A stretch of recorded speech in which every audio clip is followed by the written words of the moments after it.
Well, good evening and welcome into the David Paisano Show. It's a Sunday fun day afternoon, 108 degrees outside right now. It's down a little bit from 109. Got a south wind about 20 miles an hour. It's a blast furnace. So I'm sitting here going to see if anybody's going to join in. I know Mario's live right now. Well, I mean, he's on YouTube live. I mean, he's obviously alive. But anyway, had a pretty long show last night on a couple of YouTubers' channels. There was a big discussion on the Discord last night with Ben and his poem and treasure hunt that's going to go on out at the Fenn this year. So I stayed up too late, almost to midnight, listening to that. I don't know how much longer after that Discord went on, but apparently there's a secret server that I don't know about where all the decisions are made, all the conversations are had. I guess I just never knew about this secret server. Oh, by the way, do you know how most serial killers wear the same glasses? I'm going to put you on a treasure hunt here. You can see if my glasses look a lot like some of the other, like Gacy and uh, Dahmer, etc., and their eyewear. Oh, I had somebody tell me I look like BTK the other day. I mean, without my hat on and with my beard a little longer, I can see how they made the mistake. With these glasses. I mean that's Dennis Rader, by the way. If you're looking it up, there's this thing that exists. It's called Murderpedia. Okay, I don't know how that. I know that exists, but it does exist. There's such a thing as Murderpedia. Now you can basically look up any murder that's been cataloged in Murderpedia. And unfortunately, in my hometown, I think we have an active serial killer, honestly. We have at least 10 women that have disappeared within a community of 40,000 in the last 25 years. And some of them didn't disappear, some of them appeared, but they were terribly body damaged, etc. And some of them have been solved, but I don't think the police have enough information to arrest the ex-husband or boyfriend. And that's the problem with about three of them. But anyway, looks like I lost one person talking about Murderpedia. But anyway, Fantastic's here. Hope to see Fantastic at Fenbury this year. Are you going? Hope you're going. Love to see you again. I think you were there last year. Lily Bell, Amy, good to see you guys as well. Happy Sunday. Thanks for joining in. So the main topic tonight is just kind of go over the Benbury and what might be going on out there. There was a big, like I said, Discord conversation last night about the poem.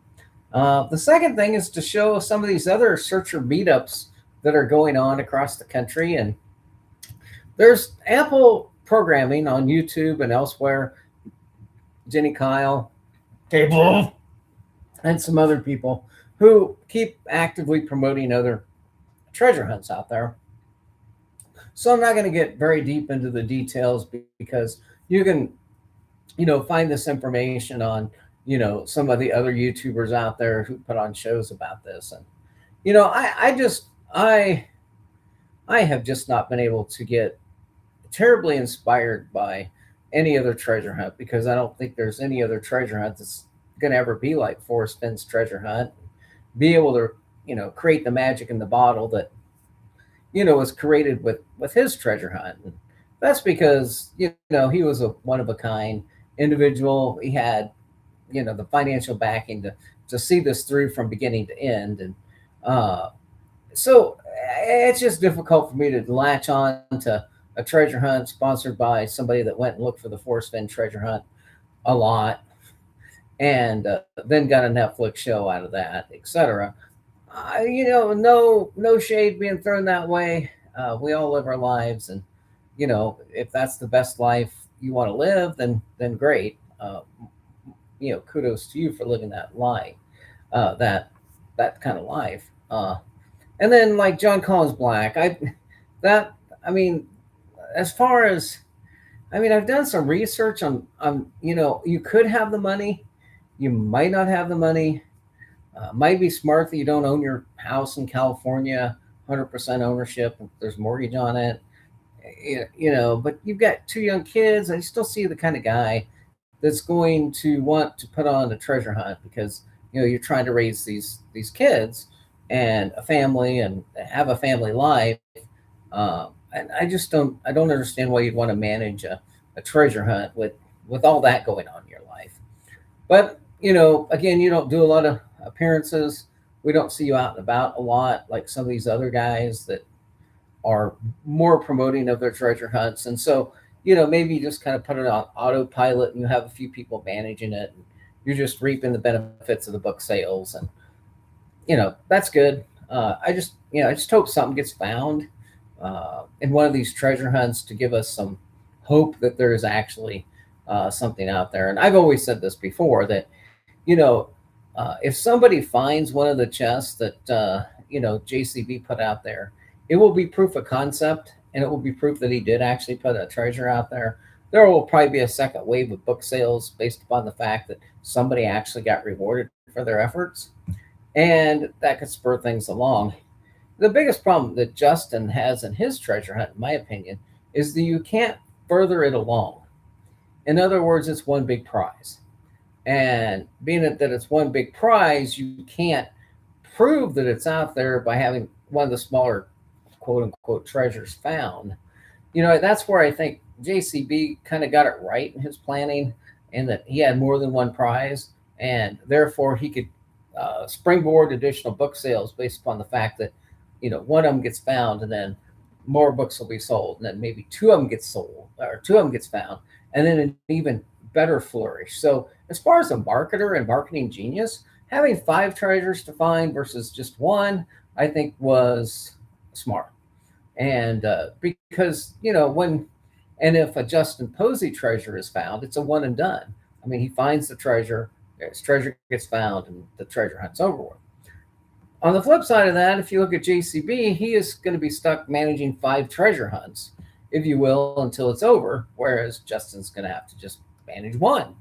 And when it's found, it's over, right?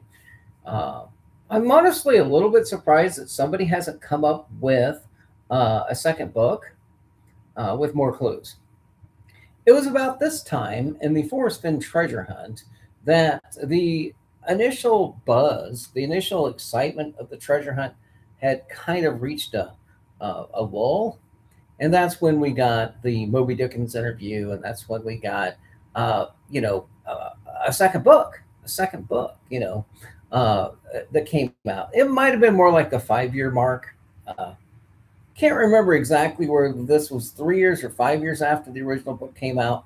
But in other words, when the treasure hunt started losing traction, there was another book published. Now, some would say, in the case of John Collins Black, there's a clue in his previous book that might lead you to finding his treasure. And that clue is supposedly in the children's book. But the way I look at that idea is that, well, that's just try to get you to buy the first book that you really don't probably need because it doesn't include that many clues. That would be tantamount to Forrest Fenn saying that, well, you need to go buy my two books on Sharp, and you need to go buy my San Lazaro book, and that'll help you find the treasure. Going back and buying the pre-books, if you will. And I think if I remember right, the Indian Dolls book came out during the thing, and the Gaspard book came out during the thing. And I think that other book that he had about Eric Sloane also came out after the chase. And so, as you can see, those additional books gave him additional opportunities for Dorothy and him to cash in on his cash cow. I mean, Forrest once said that, I can live off of the interest. Well, the interest he was talking about was the interest in his treasure hunt, as it was bringing in a revenue stream, which, of course, he was donating to the bookstore for a fund that was going to help some underprivileged child. And we had several people after the hunt try to find a 5013C document, find out about the account. And the best we ever got out of this was a statement, from Dorothy saying something about Zoe's got the money, or somebody else has the money. I don't have the money. right? And for those who are interested in the history of the Forrest Fenn treasure hunt, they can certainly look up the people that did the research into that and contact them to see if they got more than just that out of that discussion about the cancer fund and all of that and who got that money, if anybody. Uh, but anyway, that's kind of what, I'm wondering, is there another book in the offing from any of these people? And because it's about that time, I think interest is waning a little bit in some of these treasure hunts. And who I blame for some of this. I blame I who I blame for the waning interest in some of these treasure hunts is all of these 10, 20, 30, $50,000 treasure hunts that seem to have sprouted up following Forrest Finn's treasure hunt. Now, whether these people are just doing a pay to play model and hoping to get more money in than they put in the prize, or whether they've even put anything out there. In that period shortly after, we did have like Blackbeard, and we had a couple of them that were vetted and pretty much shown to be a fraud, if you will. And you know, I'm looking at some of these treasure hunts, and there's been really no real progress going forward on some of the activity as towards getting them solved. Now, that's not to say that everybody that's looking for one of these treasures is on a Discord group or in a YouTube community or publicly talking about their search efforts on a social media platform. And so it'd be interesting if somebody did I don't know, research into what percentage of the people who are looking for any of these treasures are active on social media. Now, within individual groups, there's quite a bit of individual activity going on, and their subscribership to like Justin's X account, and certainly reached a certain level, and there's so many people subscribed to that. We have the K and Cow website, not website, but they have a Discord, and they also have kind of a weekly YouTube show, and which they provide additional information about treasure hunts. And we got this Jam guy and this Emma guy that's kind of shadowing Justin Posey's treasure hunt, if you will. And then we've got Jenny Kyle that does a little bit less YouTubing, but a little bit more, let's say, blog site forum for information on treasure hunts and covering this genre, if you will. But as far as the treasure hunt now becoming a mainstream genre in society, I think that if we were back in the COVID era days where people sat around their house and didn't have anything to do and was afraid to go out in groups, that perhaps this whole treasure hunting vibe might actually have more to it than it does right now. And the question of some people is: did the ending of the Forrest Fenn treasure hunt create a vacuum of, let's say, people who no longer trust the process? In other words, the trust in the process of somebody hiding a treasure, somebody finding a treasure, that it got damaged by the way in which the treasure hunt ended and the lack of answers and information. Well, I mean, most treasure hunts end badly. I put up an article on my blog about this a long time ago, like in 2014. And I pointed out how, like, the Masquerade ended poorly. The Secret, in a way, kind of ended poorly because Byron Priest ends up driving his car into the curb. I don't know if he hit a tree or what happened, but he ended up dying in a one vehicle crash. Uh, and not to offend his family, but at the time that that crash happened, you probably ought to go look at the filings with the SEC concerning the company that he was in charge of at that time and what kind of funding he was uh, sourcing. I don't know if there's any life insurance involved or not, but then again, when you look at what he actually did with Palancar and the other people who were involved in that project, By the time he had his car crash, what he did in 1980 was no longer really socially acceptable as a publication. You look at the publications that the two authors that were involved in, the Beaver that overtook New York as their film, the National Lampoon magazine editor and writer. Uh, if you look at what they were writing about in the 70s, late 70s, when they got called onto that project, it was socially acceptable to make fun of Michael Rockefeller being eaten by the by the Asmat tribe. It was perfectly okay to make fun of a toxic waste dump in the middle of Tallahassee, Florida, that was right next to the local power plant that they operated. It was perfectly okay to make fun of Andy Papulo, who died uh, because Charlie K got hustled by a hooker in the combat zone in Boston. And it was okay to take a VW and put it on an island and say that Kennedy's might not know how to drive, and you might not want to take a ride with them. It was okay to put pictures of the victims of the guy that killed the college students in Tallahassee, the serial killer from Idaho, if you will. It was okay to make fun of that stuff in National Lampoon magazine. I can go in the other room and give you some examples of some of the things that Mann and Kelly wrote. They're actual writings in the Disco Beaver. You can go watch the movie The Disco Beaver that took over New York if you want to get the mindset of Kelly and Mann. And then, of course, there's Palancar's artwork, which in of itself is a masterpiece in pictorially describing a scene. Okay, so treasure hunts ended badly.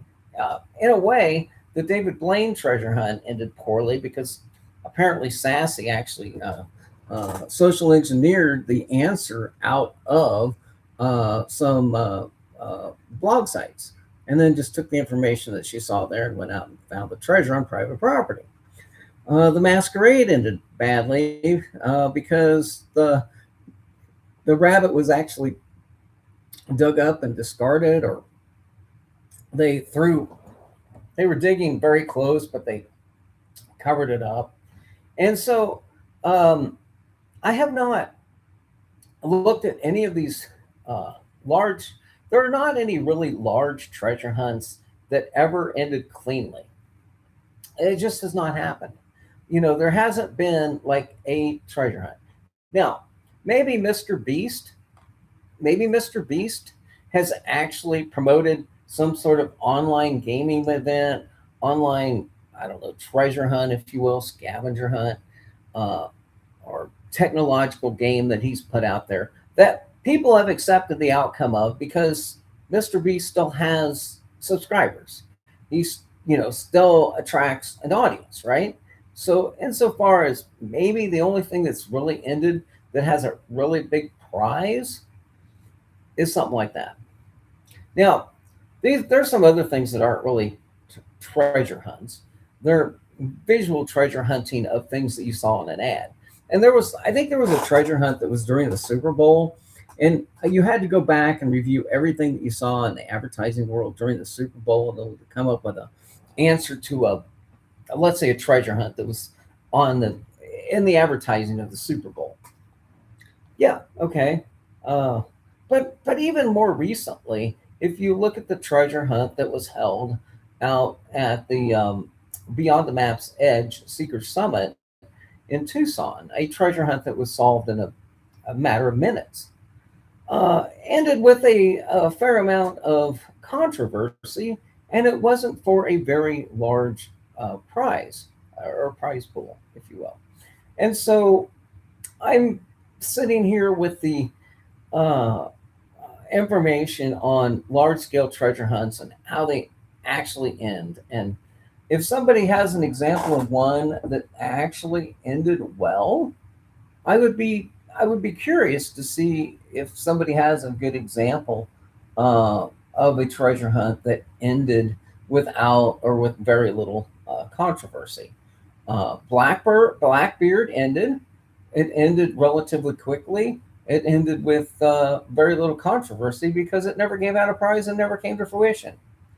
Um, even Michael O'Donnell or whatever his name's treasure hunts back east garnered some controversy because the creator himself started complaining about the fact that his treasure hunt didn't get enough attention. Valentine Goose, for the longest time, had a treasure hunt, and his treasure hunt was in Colorado. It was in Denver. People knew it was in Denver, and it went on for quite a long time. Lee Kay and Cal people, promoted it, got involved with it, did some things with it. But in the end, supposedly some AI machine was able to crack the code. And then Randy was all pissed off because his treasure hunt didn't get solved. It actually got cracked, if you will, by applying AI to his clue set that was in the book. Uh, and so, just looking at that even smaller uh, treasure hunt, we have, uh, some problems. Now, let's just look at like Vegas Die. A Vegas Die is another one of these treasure hunts that was worth, I don't know, I guess a good amount of money. Subscription based, buy a book, you end up having an opportunity to potentially win a prize. And even it was not solved. Now, while the creators did release the solve, the guy that wrote the book obviously got, the revenue stream off of having to not give out the prize and yet collect the book sales. Now, Pete Bissonnette is another treasure hunt creator. We haven't heard from this guy in a while. Maybe he will have another treasure hunt. I don't know. But he had a treasure hunt of something that was eventually found in Arkansas. And I think the person that actually found it, I don't know if his name was, I don't think it's above that. But anyway, the guy that actually found it became a member of the Forrest Fenn treasure hunting group. And he was always touting his street cred in that he had actually found a treasure. Well, that begs the question of, okay, so how far did you actually have to travel to go boots on the ground? I mean, was this in your backyard? Was it within 300 miles of where you lived?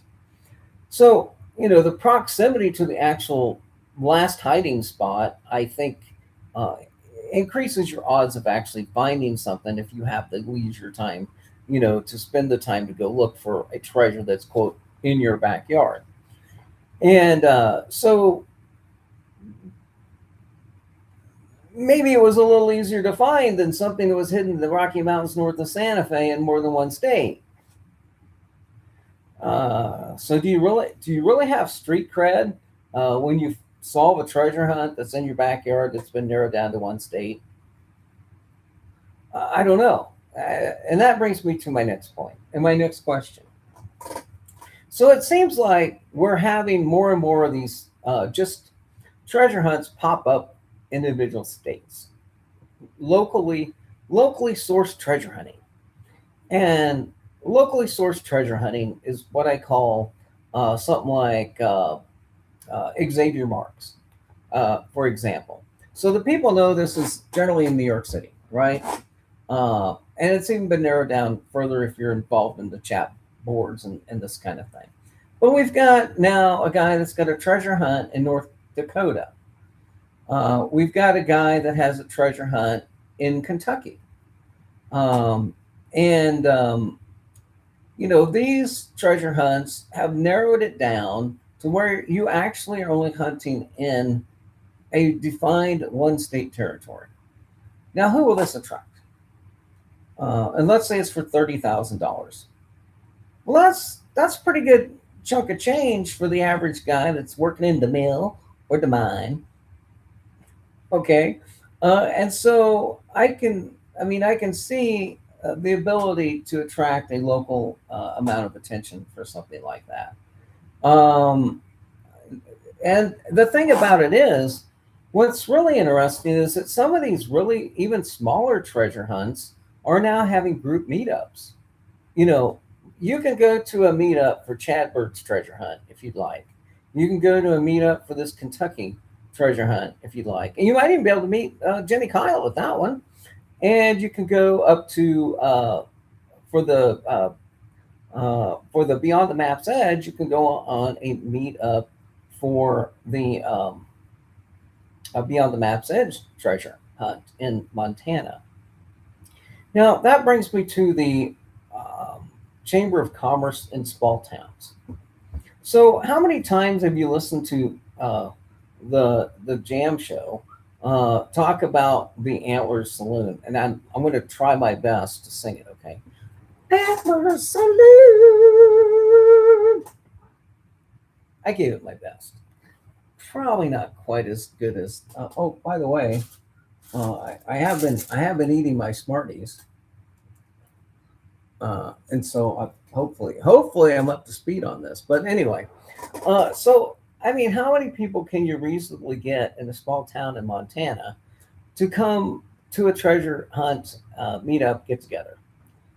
Well, I don't know. The last I heard is there are 500 people that are going to go to the Grasshopper Inn for a meet and greet. Now, the biggest selling point of this one is you can sit down at a table with Justin and a few of his close allies, if you will, if you go to this event and you do something. You have to win the privilege to sit at the table with that guy.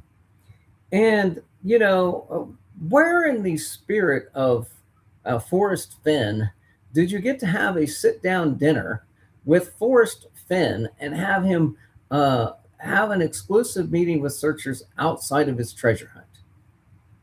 You could go to Finbury and glad hand Forrest all you like in public, but where do you get to have a sit down meeting with the treasure hunt creator exclusively outside of the company of the rest of the people that are at the event? I don't know if this is really fair play. I don't know if this is really a thing that we would want. I don't know. Since I'm not heavily invested in looking for that particular treasure, even though I know for a fact it's in Alamogordo, New Mexico, and I know for a fact that, well, I don't know for a fact, but I know for a supposition that this is the answer to his puzzle, and that Leiden and Noreen, are there in proximity to the Martins, and it all goes into this genealogy research that you have to do on Justin and his family, Fenn and his family, and Black and their family. And once you get all the genealogy information together, it makes sense on how that puzzle is deconstructed. But anyway, that's beside the point. And once my thing is, once I figure out the mystery to a treasure hunt, I kind of try to figure out what the treasure hunt creator was thinking and how they put together their treasure hunt. It's once I deconstructed the answer, I then want to see how they constructed their puzzle. That's almost as fun to me as trying to figure out where it's at. And so in the world of Forrest Fenn, deconstructing Forrest Fenn is kind of an interesting task because he has so many different interests out there. But the thing is, usually the person has one distinct interest that guides their existence and their thinking, and everything else they do is to support that habit. It's like the cocaine guy that's addicted to cocaine. All the activities the person does is to get the next fix, right?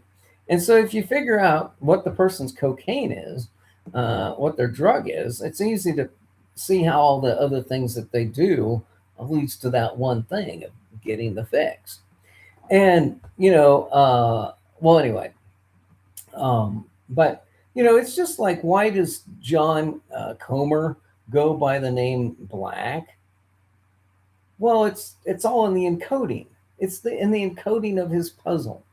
He intentionally changed his name so that you have some encoding into the puzzle, so that you can then have something to try to figure out, why did this guy change his name to Black? Why? And if you then explore that, you maybe can find out some compelling reasons why that happens. Why did he write a book that's more like a guide to how to be a better treasure hunter? In other words, his book, TTI, is really more of a manual and manuscript on trying to mold treasure hunters to explore the joy in other people and the joy of treasure hunting, and to do your treasure hunting in a manner that enhances yourself and the world, right? And so it's kind of a lecture, if you will. If you then look at the Beyond the Map's Edge, it's similar in nature, but it kind of shows you all the pitfalls and all the things you shouldn't do uh, when pursuing riches in your life, if you will. It's kind of a textbook of uh, whereas the one book kind of tells you what you should seek out and how you should do it, the other one kind of gives you all of the road rash, if you will, all of the things that you can try that won't be successful. And so in the end, he's giving you the roadmap on how to get to the treasure by showing you how not to get to the treasure, if you will. So you have these two books, which really are kind of written for a similar purpose and audience to direct people off of their greed and gold is greed and to direct you off of what is the wrong path to get you onto the right path and show you what some of the wrong paths are. Specifically, you don't want to have your house filled with raccoons. So you don't want to have behaviors that would invite raccoons. Similar to Forrest Fenn's story about, educating Artie. Educating Artie is the third book in the series of molding the treasure hunter into understanding how treasure hunt endings should play out and how nothing is as it seems for a reason. And in educating Artie, there's obviously all these bad actors out there who these animals will either chew you up and spit you out, sue you, try to take the treasure from you, steal your treasure from you, et cetera, et cetera. And so you shouldn't lay your path out for somebody else to raid your hoard, if you will. And so those three books put together, are instructive, if you will. They're like manuals for you to read through. You have to read through what's in them to get the meanings, right? And so anyway, well, I'll see. I've ranted for a while, so I'm going to see what's going on in the chat. See you all's here. Fantastic number one, Luli number two, Amy Gwen number three, Jeff comes in at number four. Looks like Nomadic's number five. The Bunghole pulls in at the sixth spot. MJ's number seven. Bill's here in the eighth spot. Trusted gets the number nine. Oh my God, am I going to get a top 10 tonight? And the Stick Divine comes in at the number 10 spot. Pretty cool. Got a Sunday night show and we got a top 10. The rare top 10. Well, I mean, I apologize for using the drug reference. Let's just say it's your coffee addiction instead of cocaine. That kind of thing. So Bill was informing us that the asterisk at the end of the line on the cover of Once Upon a While is the important literature or book of fun and answers.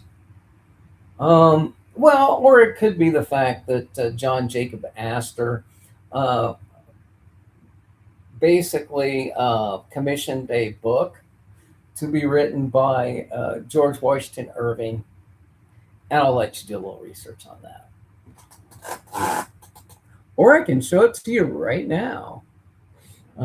Anyway, Trust the Living is repeating Nurse Ratched. Punishment number 9. Oh, punishment number 9. Oh my God, Two Trips is here today too. Uh, Forrest could be mysterious as whatever happened at the Tallahatchie Bridge. Yeah. Uh, what was the lady that sang that song? Um, the night that the was that the night that the lights went out in Georgia. Well played. Well played, Two Trips. Well played. Uh, oh, Bill Gorman has George Washington as my seventh cousin. Well, that really doesn't tell us anything because there are so many people in this country that after the founding of this nation were named George Washington. George Washington Irving, George Washington Carver, George Washington. I can just keep going on. Anyway, uh, oh, Bobby Gentry was the original, the Tallahatchie Bridge song. Uh, well, I really enjoy the what is the 70 the some 58th Bridge song in New York by Simon and Garfunkel. Goes something like. Um, Slow down, you move too fast. You got to make the morning last just something. Anyway, there's a song in there somewhere. I don't know what bridge it is, but it's a bridge song. Doc Brown. Doc Brown probably knows bridges. That was a big clue right there. Anyway, Mark Twain is your third cousin. Bill, am I related to you in any way? Oh, the bunghole likes the bridge over troubled waters. Is that not another Garfunkel song? That's the 54th Street Bridge song. Thank you. I knew I'd never come up with it. Well, there was so when I was growing up, uh, long time ago before the Earth cooled, there used to be a TV show on, and the 58th Street Bridge song was the opening music, the intro, if you will, and the outro to the show. And it was like the Joyce something show, and it was on, and my mom was always listening to it. And then you really can't experience life as I know it until you're sitting around with your mom, maybe in the kitchen. She's made breakfast. It's about time for you to go to school. Your dad's just left for work, and the bus is going to be coming down the hill.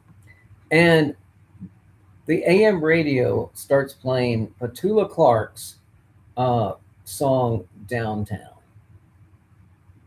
I've now introduced an earworm to anybody over the age of 50.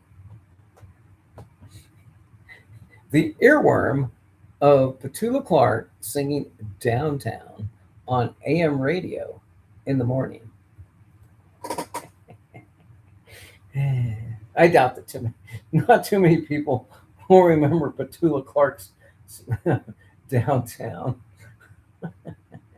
Oh, Louie Bell is saying that her uncle was a Fenn. Well, that explains your closeness to the treasure. There you go. My sister is divorced from David Olson. My nephew is Wyatt. My niece is Natalie. Well, I'm sorry about that. I'm pretty sure I'm probably not related to any of those. Uh, but it'd be fun to meet them sometime. That is, if you're my 16th cousin, then we actually might be related. So anyway, so we could be related through marriage, I guess. I suppose. Um, Louie Bell, just out of curiosity, are you actually in the Marvin Finn tree of the Finn family, going back to Marvin's maybe father? Are you are you in that are you in that circle, or are you more like a cousin Finn? It'd be interesting to know as the kid steps in.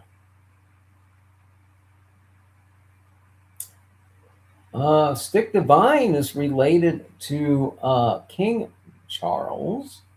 Uh, that's interesting. Uh, King Charles is my distant cousin. Well, ladies and gentlemen, I didn't know we had royalty in the room. So, Lily Bell's uncle was in the Marvin Fenn. Uh, so, would that make your uncle a brother to Marvin or a sibling? I think that's how that would work. Bill Gorman says that family search shows Forrest is a distant cousin of mine. Well, let's all play Family Feud tonight. On this side, we have the Louie family. On this side, we have Bill Gorman's family. Let's start out with the first question. We surveyed 100.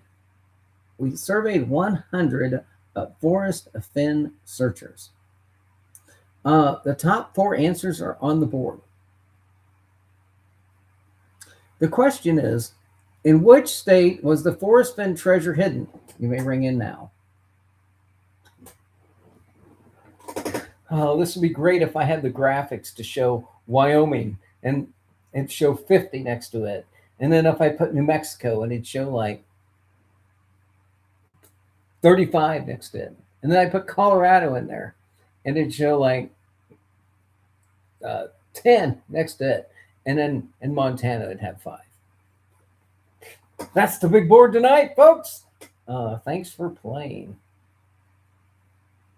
Well, Bill Gorman says that the treasure was always in New Mexico. It never left his house. Indeed, Bill, I do believe the treasure never left his house because the treasure was his wife.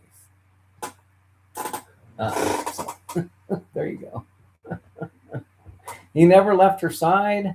And, he didn't travel without her.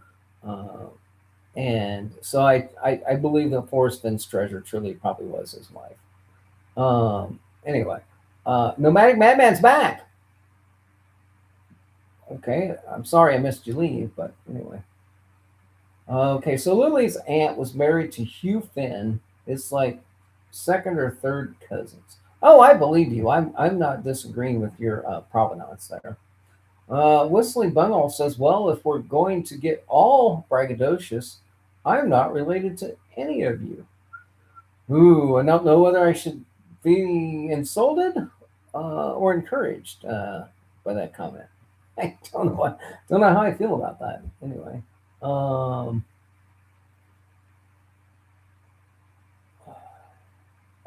it should be the 59th Street Bridge song, not the 54th Bridge song. Oh, okay. Thanks for the correction on that, 2 trips. So Trusted Living is here and saying that one of my in-laws is related to Bill. I haven't broke the news to her yet. Well, I grew up in Central Kansas. In Central Kansas, it was third cousins or below. Once you get out to Western Kansas, it's first cousins are fair game. So there you go. It's a true story, but back, in the Amish communities here in Kansas, some of the Mennonites are having to have exchange programs with the faithful back in the Pennsylvania country because the bloodline is getting too thin within the community. Hence the same problem King Tut had. For those who don't know about King Tut had some disformed parts of his anatomy. Most of this deformation comes from the fact that two closely related family members got together. If you want the explanation. MJ called it a night. Oh, I'm sorry, I must have offended. Well, good night to you. You leave the room as number 3. Somebody will be primed to take that number 3 spot now. I appreciate you laughing out loud at least 3 times. Stick Divine is in Pittsburgh. Sorry about that. But you'll always have the three rivers. You'll always have the three rivers.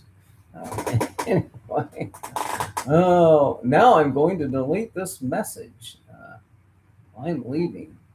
I like to delete messages. It's what Dow used to do. Dow and Forrest used to post stuff on Dow's site, and they leave it up for a week or whatever, and then they take it down. And it's like, nah, I printed it out, buddy. After you deleted the first one, but first after I noticed you delete stuff, I started I started hard copying your ass. Uh, you think you have a binder with ramblings and rumblings? You ought to see my yellow box. Uh, uh, oh, so let's have a poll. Thank you, Nomadic Madman. We haven't done a poll in a long time. Let's do this. Engage with the audience. Start a poll, and which is appropriate. Oh, I got to be able. I haven't drank that much.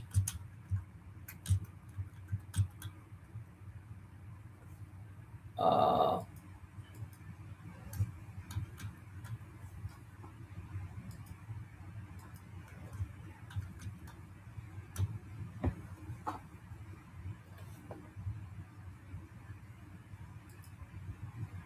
all right, I got a poll up now. Always like it when I have a poll. Polls are good. I think I got that up there, right? Anyway, I got a poll now. So uh, I think, half of the treasure hunt, I think, was, being poll worthy, if you will. And bridges. Yeah, you need to know your bridges too. Uh, some of my favorite bridges are Lloyd and Jeff. There's this little tiny small black kid, and I can't think of his first name, but he's another one of my favorite bridges. There's also Bridger, if you will, but that's a last name. It's not Bridges, it's Bridger. Okay. Uh, so the kid's an only child. So all the treasure searchers are my brothers and sisters. Am I an only child? So all the treasure searchers are my brothers and sisters.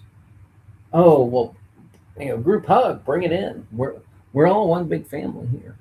Bill Gorman says he burned his bridges. Oh my gosh, Dale or Dow? What is he doing now? Oh yeah, I mean there's a good group here tonight. Glad everybody could come over. Nomadic came in on the orphan train. The orphan train actually delivered a good number of people to Concordia, Kansas from back east. And they actually have an orphan train museum in the small town of, is it Concordia or is it Belleville? Hmm. Anyway, there's a town in Kansas that has an orphan train museum where you can, go into the kiosk and research names and find out if they were on certain trains and who they were adopted by and all kinds of stuff. Pretty interesting.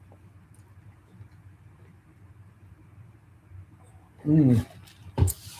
I didn't have parents. I was a product of an alien abduction. They put me here.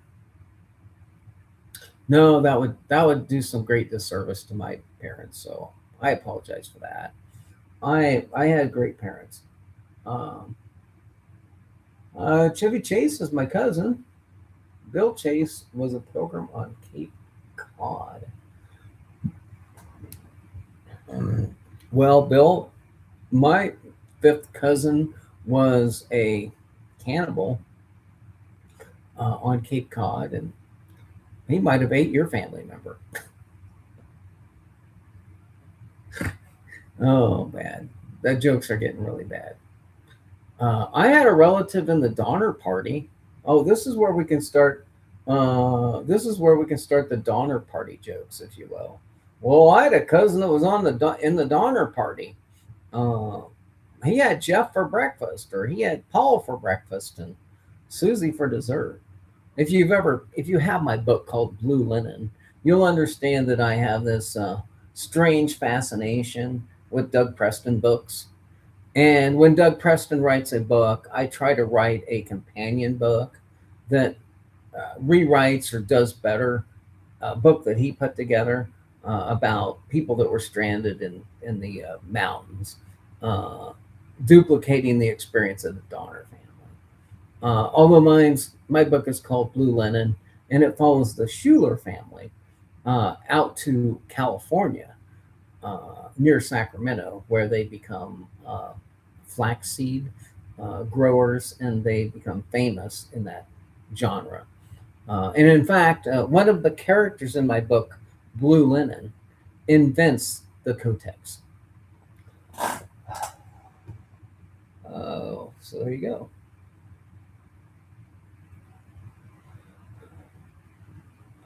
Yeah, Nomadic Madman, we are so glad to have you with us. Um, you know, that was your life revitalization, if you will, or your living through such event is truly inspiring to others. And to have you at Fenbury was a treat. So, um,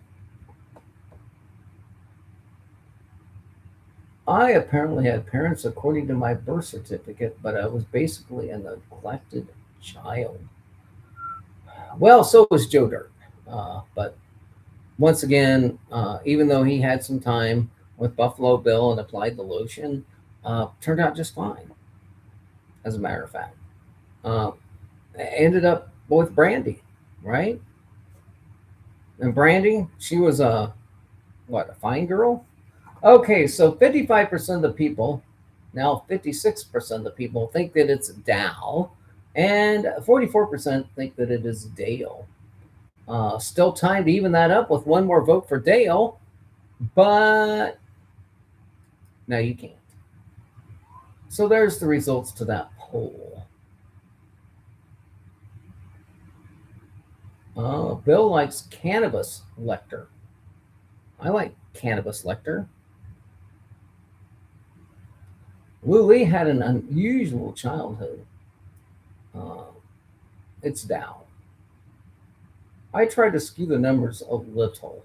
Oh, well, far be it for me to allow somebody to log in under multiple user IDs and have a conversation with themselves in a chat, or for somebody to log in under the multiple user IDs and vote many times in a poll. I seriously am not the election officials. I will not count hanging chads. You, I, the chads don't matter to me. Uh,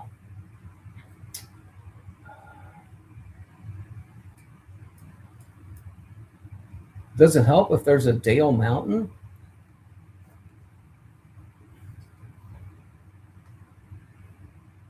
Is there a Dale? Is there a Dale on Dale Mountain, or is there a Dow on Dale Mountain, or is there a Dale on Dow Mountain?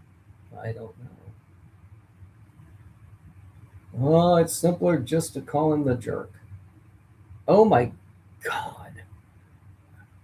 Trusted Living was raised by Steve Martin, otherwise known as the Jerk. Uh, the 1982 movie Toto Cielo. Uh, mm, nice. I don't have more than one user ID. I don't have time for that. Well, you're one of the few people who don't have time for multiple user IDs. Uh, I thought it was Jack the Jerk. Uh, oh, yeah, Jack the Jerky. Well, in honor of Jack, I'm going to bring 5 pounds of jerky to Ben Marie. And we'll cook it over a propane fire. Well, in case you are going to Ben Marie, apparently last night in the Discord there was a huge discussion about whether or not the level 2 fire restrictions had been lifted in the Pecos wilderness. And after consulting multiple sources, having many Discord arguments, it was finally determined that we may have to still cook on propane. Now, the fact that Shiloh had been in contact with Ben and that Ben had announced that we were going to have some, quote, catered food in addition to what we were cooking, like what the Rocks got cooking. I think that Shiloh already knew that the level 2 fire restrictions were still in place. Thus, somehow somebody came to the rescue and volunteered food to be catered in addition to the on propane grill cooking that was going to occur. And so I don't know. I think they're just gaming us or having fun with us with this whole propane grill open fire thing. But apparently, plan on not bringing a bag of charcoal. Uh, Trusted Living was born a poor black child. Oh, well. Not going to touch that. Um, Matt Wing. Matt Wing 58. Welcome to the David Paisano show. So glad you could be here. I think you're a new face in the room. Go ahead and take your time and introduce yourself around. We have some really good people in the room. Um, so, uh, oh, Lily is bringing up old Goofy, the goofy old guy, otherwise known as Forrest Fenn's alter ego on Dow site.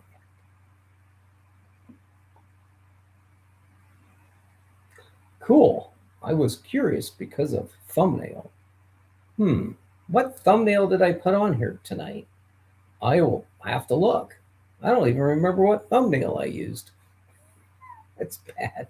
It's bad when you can't even remember what you used as your thumbnail not too long ago. And the gooey duck. Didn't get me this time, George Duck. Finally got that one right. Yeah. The airplane. Yeah, that airplane is somewhere in Oklahoma. Um, uh, is there a Shaw something, Oklahoma? Um, Susank? Uh, I don't know.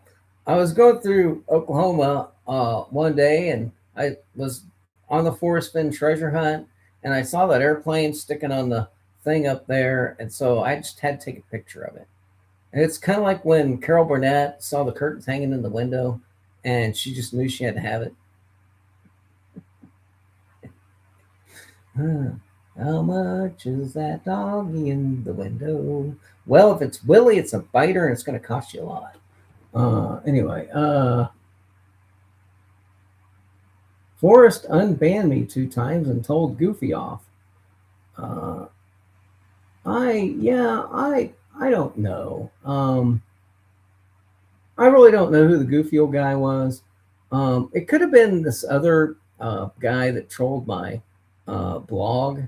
Um, and for the longest time, I used to have one person that used to comment all the time on my blog. And I didn't have very many people ever really commented on my blog, but I had one guy that lived in Tasmania for a while, and he'd returned to Texas, and I tried to track this guy down.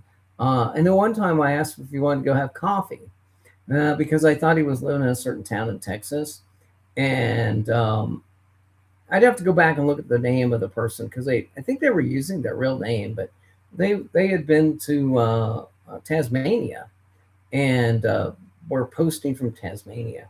I don't know who that was, but anyway. Um, uh, there's always fire restrictions in New Mexico, except when there's snow on the ground.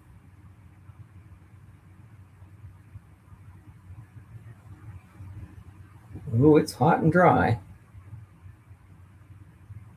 Kind of like, oh, not, not going to touch it. Not saying it. It's on the tip of my tongue there. Um, so has anybody ever watched? Okay? So I got suckered in the other last week, and I must have watched 25 episodes of the show Hell on Wheels. This, I think, was originally aired on AMC, maybe 20 years ago, at least 10 years ago. Did anybody ever watch the limited series Hell on Wheels? It ran like 2 or 3 seasons on, I think on AMC or something. Anybody ever watched that Hell on Wheels?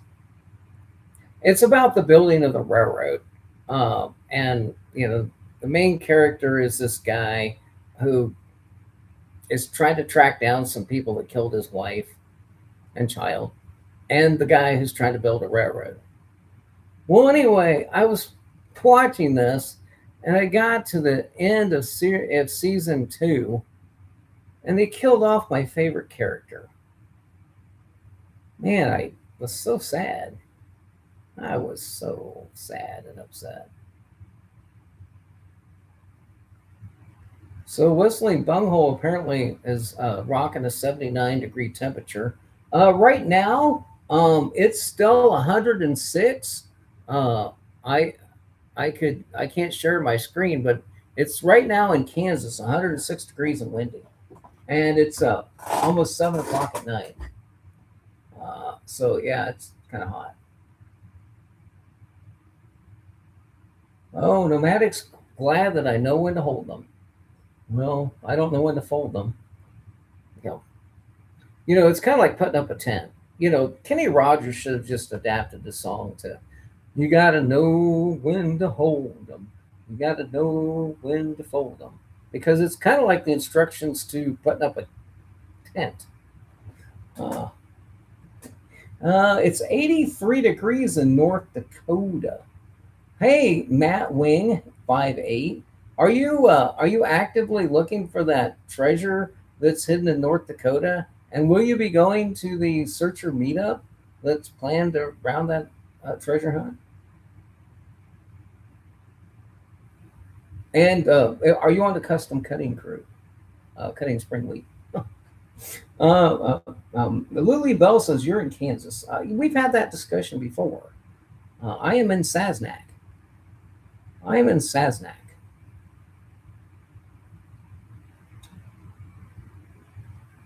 Oh, I read that wrong. It was 90 degrees. Oh, the lake, the lake temperature. I see. Sorry about that. It's a big rock. Are you talking about 9 Mile Hole, the Fenn Rock?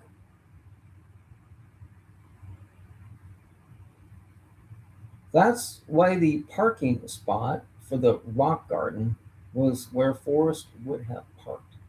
So, did he park his car or did he park his car? Considering that the treasure was found by somebody from back east, maybe he parked the car. He probably parked it by the harbor. I guess I won't be moving back east anytime soon. Is that a fake Kansas person trying to do a Eastern Boston accent? I remember when Trust of Living said that the stars were rocks, I think about 5 years ago. Well, I remember when Trust of Living was rebuilding the world. Uh, yeah, Trust of Living's got the phrase. The whole in phrase. I don't know how you say in John's, but anyway, he's got the whole phrase there. He's got the test phrase. Ladies and gentlemen, if you are trying to find out if somebody is a Eastern imposter, have them say the following phrase. Oh, the bunghole says that I should go to the Eric Sloan Museum. It's only open during certain parts of the year. I did look into that when I was out visiting my aunt and uncle in Ohio. I dropped my mom off there, and I told my aunt and uncle I thought I'd go to the Eric Sloan Museum while she was there, and I didn't make the trip. The treasure hunt, I think, was still going on at that time, even. Anyway, uh, find a good-looking rock. Matt Wing says accent. Oh, a flat rock. I remember when Forrest was talking about flat rocks. I remember that. Uh, uh, Lily Bell could not hear where you said. Well, I've moved on from that now. I'm not even sure what I said.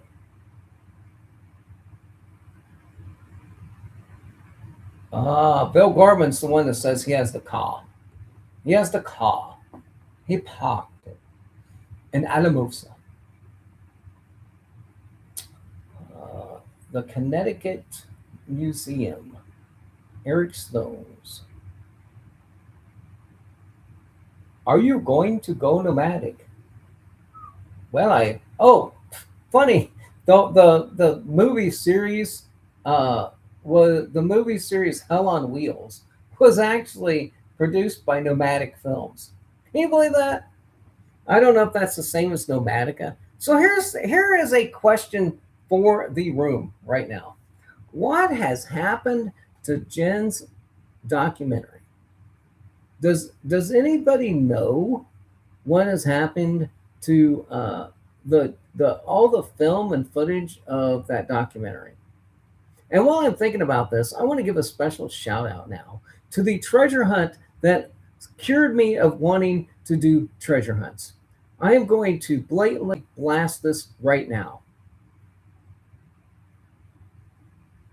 This is what turned me off to treasure hunting forever. And what it was called was X Marks the Spot. And when that trash came out, and I spent hours and hours thinking that I had a new real treasure hunt that I could work on.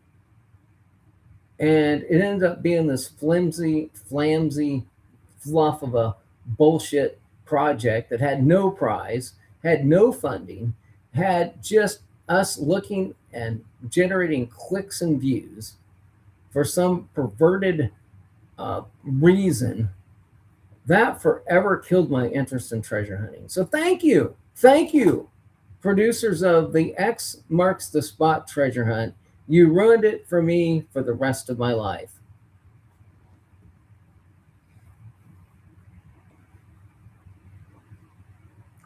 Uh, so, does anybody does anybody have any information on that whole project of Jen's?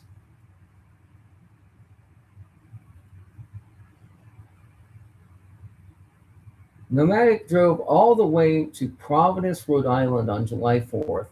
Before I found the treasure hunt and became YouTube. Oh, I'm not even sure what that was for. Holiday traffic will stop and go. Bill's new treasure hunt, by the way, is hiding 100 pounds of weed. Uh, that's already been done. Didn't you ever watch the movie Cheech and Chong?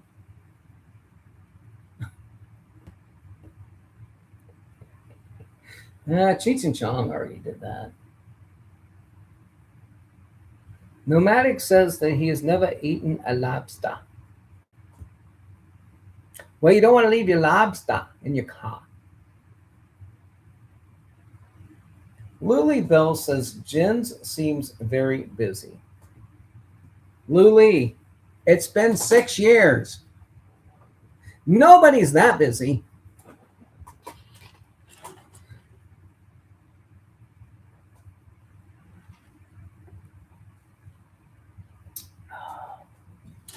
Yeah, Jens is going to be at Ben Baree, and on the what is it, the 22nd, he will be filming Shiloh handing over the keys to the car.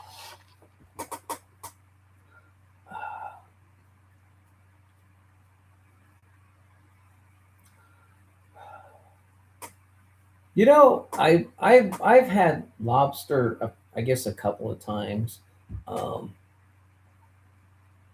it seems like crab is a lot of work for what you get, and lobster's kind of a lot of work for what you get. Um, Crawdads are a lot of work for what you get. I don't know. I like the taste of it. I mean, especially with butter. But crab legs are a lot of work for what you get. But the one thing that crab legs are really good for is YouTube videos of people wanting to get to the crab legs on the buffet. I must admit that some of the best YouTube videos are people fighting over their place in line at the buffet when they bring out the crab legs. So I will say the crab legs are good for something. But anyway, um, is Jen's is waiting for the ending to end or start?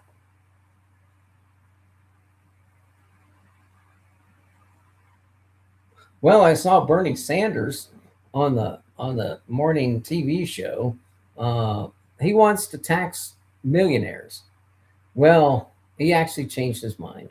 Now that he has 30 millions in his bank account, he just wants to tax billionaires. Thank you, Bernie, for changing your message based upon how much money you fleeced from people who think you're working for the working poor. Uh, you have 6 homes now. How many do you need, Bernie? Uh, Last time I had lobster, it was 250 a pound uh, when the Canada was coming after our market. Uh, what kind of meat do they put in crab lagoon? Crab lagoon. Oh, damn! I just had my Britney Spears moment, ladies and gentlemen. David Paisano just had his Britney Spears moment. What am I eating? It says it's chicken of the sea. Is this chicken or fish? David Paisano just had his moment where he said, what kind of meat is in crab rangoon?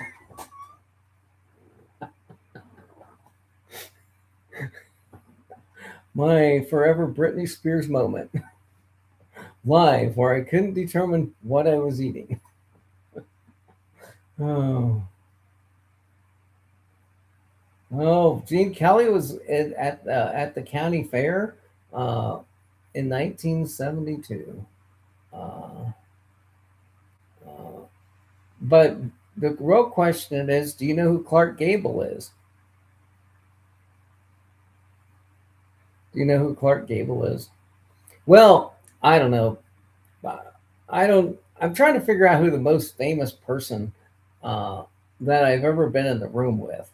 And you know, you can't use concerts, et cetera, et cetera. You know, to but I'm still trying to figure out who the most uh, uh, popular person. Uh, but anyway, I don't know. I don't know if Forrest Fenn ranks in that or not. Uh, you know, as far as celebrity presence or whatnot. Um, but it's an interesting exercise to go through your 6 degrees of separation credentials to see who you might have in your 6 degrees of separation credentials that would get you a good number of people. Um, and so I'm just gonna do my 6 degrees of separation right now. So last year I met Ben at Fenbury, and Ben's mother has a relationship with Hollywood, and so does Ben. So I think Ben might put me in contact with a slew of people in my 6 degrees of separation, because in 1970 and 80, there wasn't too many Hollywood people that didn't charter a cruise. And I'm not saying for a 3 hour tour either. But what I'm saying, that sphere of influence, if you will, that sphere of influence uh, of one person putting you in contact with your 6 degrees of separation. I mean, that immensely helped my pool of people that I would include. Now, you know, I've met uh, two senators from the state of Kansas. and a representative. So, on the degrees of separation, that places me in contact with a number of people in Washington, D.C. in just one step. You go from the senator to him, everybody in the Senate, right? The congressman, everybody in the Congress, right? Uh, and so, it gives you a good Bill. I think that's a step relationship there, but anyway. Um, uh, Clark Gable had a 45 Plymouth in a movie. He posed like Forrest did. Clark is a butler. Uh, some people are friends with Zoe. Well, that certainly kind of clears it up a little bit for me, how that manifested itself, uh, if you will. Um, I got a reply from Judy Norton. I commented on a YouTube page the other day, on a YouTube show, and I got a reply back from Judy Norton. Can you believe that? Somebody that was in Hollywood that would actually reply to somebody on their YouTube page about their interview. So, does anybody know who Judy Norton is? Uh, does anybody even know who Judy Norton is?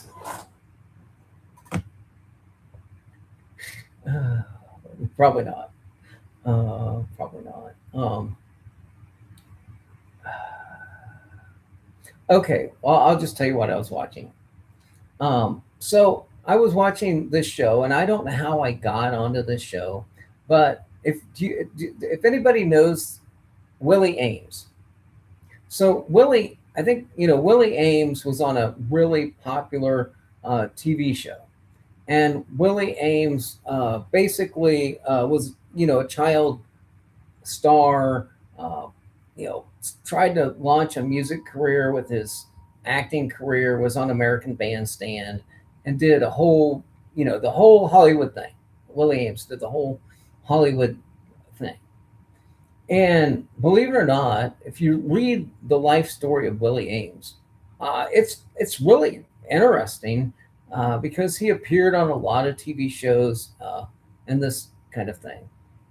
And at one time, Willie Ames was on the streets of California, homeless, uh, down to almost his last $10. And he then moved back to Kansas City uh, through a series of events that got him there. And then he started working in a couple of different fields. And Bill Gorman, Bill Gorman, were you working in Kansas City at Sprint during the time in which they hired Willie Ames's media company in order to do all the advertising for Sprint? Well, anyway, so his media company got hired to do this, and he eventually became a cruise director because he kind of worked himself up through the ranks of being on it, and he got involved in the cruise industry, if you will. Well, anyway, and he basically uh, was able to rebound his entire life from being a child actor to falling on hard times to moving back to the Midwest, reinventing himself as a media person, then reinventing himself in the travel and tourism industry. Um, oh, Nomadic Madman, you worked in Kansas City for Sprint and another telecom? Did you? Nomadic. Did you work for AT&T?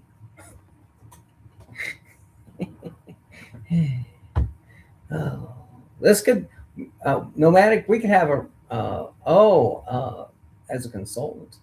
Uh, well, anyway, that would be a real interesting story. But anyway, back to my Judy Norton story. So, does anybody know who Judy Norton is? Nobody's looked it up.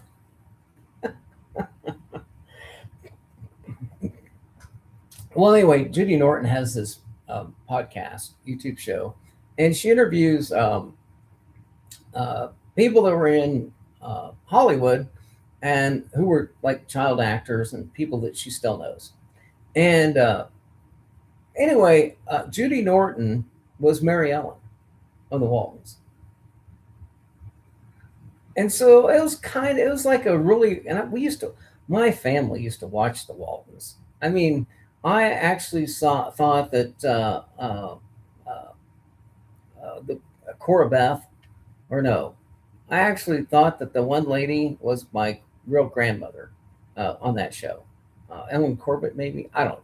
Anyway, we used to watch the Waltons all the time. And anyway, it was just so like, oh my God, I used to watch this show, and this person's now doing a YouTube show in California interviewing these people, and I make a comment on the YouTube channel, and they actually respond. Because most of these people, it probably was somebody in her publicity team that responded. Probably wasn't really her. But anyway, just to get a response to a comment on a page like that, I was like, uh, yeah, well, Nomadic got it. I don't know if he got it before I said she was on the Waltons.